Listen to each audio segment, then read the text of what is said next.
வணக்கம் உறவுகளே. வலம்புரியில் வரும் என் சோக்கனின் கட்டுரை அடாவடி கோட்டை அமெரிக்க உளவுத்துறை CIA வரலாறு இன்று அடி 11 தொடர்கிறது. அலறிவிட்டது அமெரிக்கா.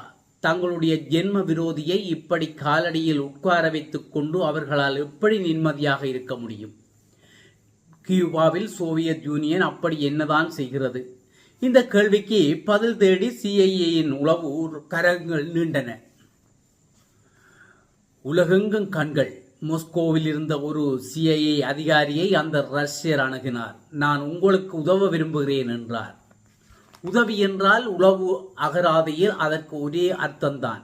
என்னுடைய நாட்டின் ரகசியங்களை நான் உங்களுக்கு விற்க விரும்புகிறேன், எவ்வளவு தருவீர்கள்? கேட்டவர் சாதாரண மனிதர் அல்ல. அப்போதைய சோவியத் யூனியனின் இராணுவத்தின் உளவு பிரிவான குரூவில் முக்கிய பொறுப்பு வகிக்கும் அதிகாரி. அத்தனை பெரிய மனிதர். அவராகவே முன்வந்து CIA ஒற்றராக பணியாற்ற சம்மதம் தெரிவிக்கின்றார். நியாயமாக பார்த்தால் CIA சந்தேசத்தில் தலைகால் புரியாமல் ஆடியிருக்க வேண்டும். ஒரு தூசு துரும்பை கூட நுழைய முடியாத சோவியத் யூனியன் அரசாங்கத்தின் உள்வட்டத்துக்குள் அவர்களுக்கு ஒரு ஒற்றர் கிடைத்து விட்டார். இனிமேல் சோவியத் ரகசியங்கள் அத்தனையும் CIAவுக்கு அத்துப்படியாகும். ஆனால் ஒலெக் பென்கோவ்ஸ்கி என்ற அந்த சோவியத் அதிகாரியை CIA சற்றே பயத்தோடுதான் பார்த்தது. உதவியும் வேண்டாம், ஒரு மண்ணாங்கட்டியும் வேண்டாம், ஆடை விடுங்கள் என்று ஒரு கும்பிடு போட்டு ஒதுங்கிவிட்டார்கள். என்ன ஆட்சி CIAக்கு? கம்யூனிஸ்ட் ஆட்சியில் சோவியத் யூனியன் யார் கண்ணிலும் படாத தலைமையறைவு பிரதேசமாகிவிட்டது. உள்ளே என்ன நடக்கிறது என்றே தெரியாதபடி கதவை இறுகச் சாத்திவிட்டு மும்முரமாக ஏதோ செய்து கொண்டிருக்கிறார்கள். அவர்களுடைய திட்டங்கள் என்ன என்று கண்டறிவதற்காக அமெரிக்க அரசாங்கம் தலையை பித்துக் கொண்டு சுற்றி கொண்டிருக்கிறது. இந்த சூழ்நிலையில் நான் உங்களுக்கு உதவுகிறேன் என்று ஒரு பெரிய அதிகாரி முன்வருகிறார். அவரை ஒதுக்கி தள்ளிவிட்டு தலைதெறிக்க ஓடுகிறது CIA. ஏன் அன்றைய காலகட்டத்தில் CIAக்கு இணையாக ஓர் உளவுத்துறை இயங்கிக் கொண்டிருந்தது என்றால் அது சோவியத் யூனியன் KGB தான். சொல்ல போனால் பல விடயங்களில் KGB அதிகாரிகளும் உளவாளிகளும் CIAயை தூக்கி சாப்பிட்டு கொண்டிருந்தார்கள். அமெரிக்கா சோவியத் யூனியன் இடையான பனிப்போர் மிக தீவிரமடைந்து கொண்டிருந்த சூழ்நிலை. ஆகவே இருதரப்பினரும் அடுத்தவர்கள் என்ன செய்கிறார்கள் என்பதை எப்படியாவது தெரிந்து கொண்டு விட வேண்டும் என விரும்பினார்கள். இதனால் CIA தன்னுடைய உளவாளிகள் சிலரை அதிகாரிகள் என்கின்ற போர்வையில் மாஸ்கோவுக்கு அனுப்பி வைத்தது. இவர்களுடைய வேலை உள்ளூரில் CIA ஏஜென்ட்டுகளாக பணிபுரியக்கூடியவர்களை தேடிப்பிடிப்பது. இந்த உளவு அதிகாரிகள் பகல் முழுவதும் அமெரிக்க தூதரகத்தில் வேலை பார்த்துவிட்டு சாயந்தரமானதும் கோட்டை எடுத்து மாட்டிக்கொண்டு கிளம்பி விடுவார்கள். சோவியத் யூனியனின் உயர்மட்ட பிரமுகர்கள் அதிகாரிகள் அதிகம் உலவுகின்ற நிகழ்ச்சிகள் பாட்டிகளில் கலந்து கொண்டு அவர்களின் சிலருக்கு உதவக்கூடிய ஒற்றர்கள் யாரேனும் கிடைப்பார்களா என்று ஆழம் பார்ப்பார்கள்.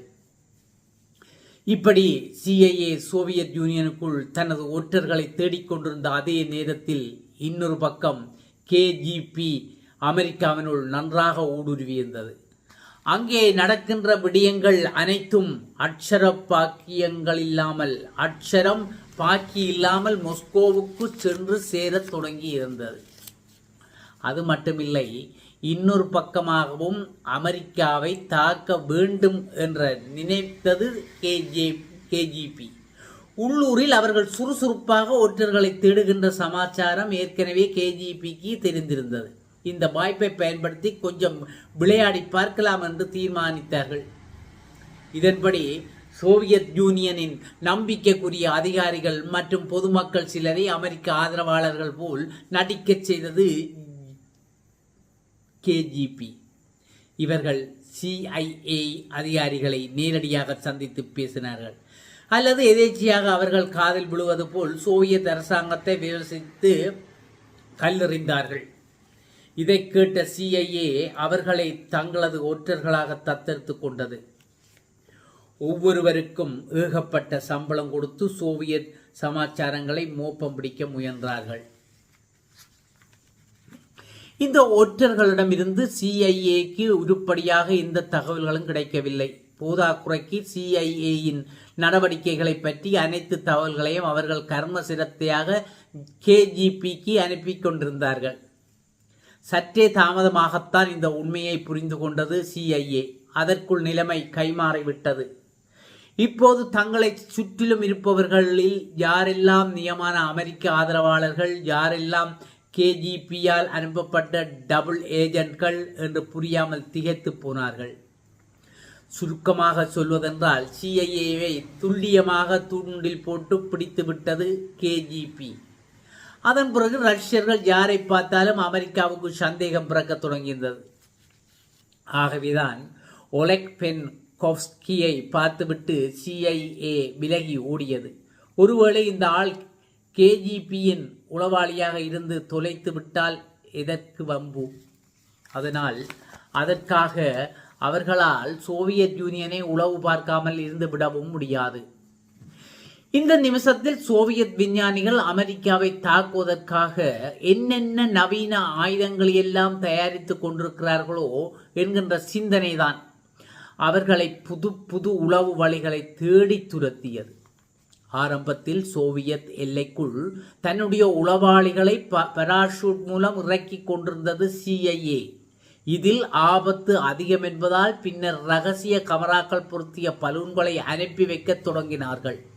இதையும் சோவியத் யூனியன் மோப்பம் பிடித்து விட்டது. மோப்பம் எவ்வாறு நடக்கிறது என்பதை அடுத்த தொடரில் பார்ப்போம். இன்று அடி 11, நாளை அடி 12 மோப்பம் தொடரும். நன்றி.